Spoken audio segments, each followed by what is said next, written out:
question. We have tweets from 3 lucky viewers that we are going to share with you today. Let's get started.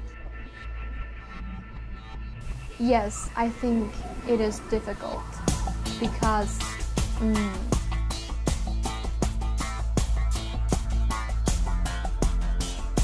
my name is Subinuer and I'm an international student here on campus, and this is my second year.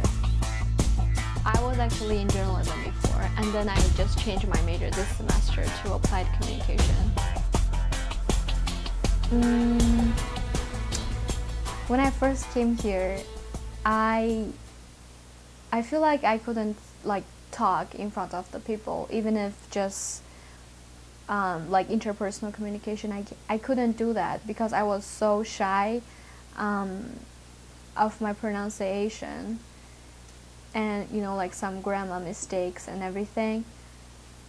So yeah, I feel like every day was kind of struggling. So I was in journalism major before, and I actually came here because I wanted to pursue journalism here. But for my news writing class last semester, for one assignment, I remember that I got 30 out of 100, and then my professor emailed me say that we need to talk, and we had a conversation. He asked me why do I want to do journalism, and I'm like, I like it. I like storytelling and everything. But he was trying to say that, like, this is something about your languages. It might be super hard for you. And at that time, I felt super, it's kind of a embarrassing moment, but also I felt super upset because I feel like because of the limitation of my language, I couldn't do what I really want to do. But anyway, I changed my major, not because my professor told me to stop. It's because I feel like it is really hard. Like it is really, really hard. So I changed it to applied communication, which means I can also do something related to media for this major, and then it's kind of easier than journalism.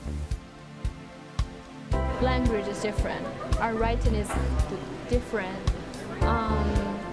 What else? Architecture is different. Our culture is different. So yeah, Subi's actually like a really good friend of mine. Like, I met her like the first semester I was here at Kent. I think she's doing like really good. Like, I barely noticed it or anything like that. I met Subi at the beginning of last year. Even when I first met her, like, I was amazed at how good her English was. The other day I was helping her with a book, like some of the English in the book and like some of the definitions. And yeah, and since then she's been getting better and better.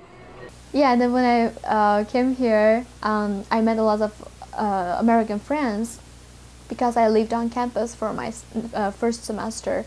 So we hang out a lot, and then, I mean, at the beginning I couldn't understand what they're talking because they speak so fast, and literally I was just like sitting there, and then I was just like kind of like practicing my listening, and then if I don't understand what they're talking about, I would stop them. I would ask like, what does that mean? Like, what does that mean? And then they will, like, my friends, they're so like friendly, and then they're super nice, and they will explain everything to me.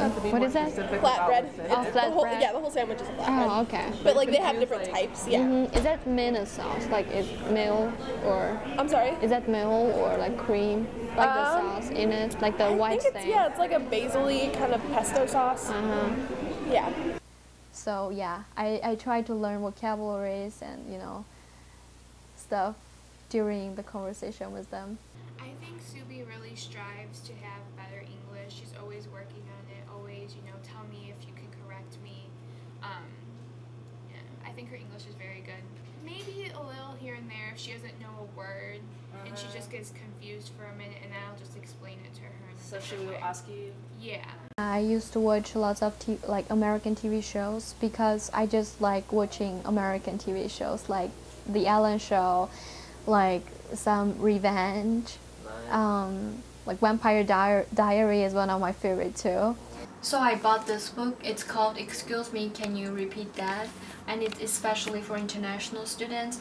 And I find out that there are like lots of useful stuff here. I feel like the most efficient way to learn English is reading books, because, you know, like for some basic conversation that happened every day, it's kind of really, you know, like you use super easy vocabulary. But for some complicated vocabulary, like fancy sentence, you can only learn it from the book. So I suggest reading English book to really improve your English. Face to face with all our fears, learned our lessons through the tears, made memories we knew would never fade. One day my father, he told me, son, don't let it slip away. He took me in his arms, I heard him say,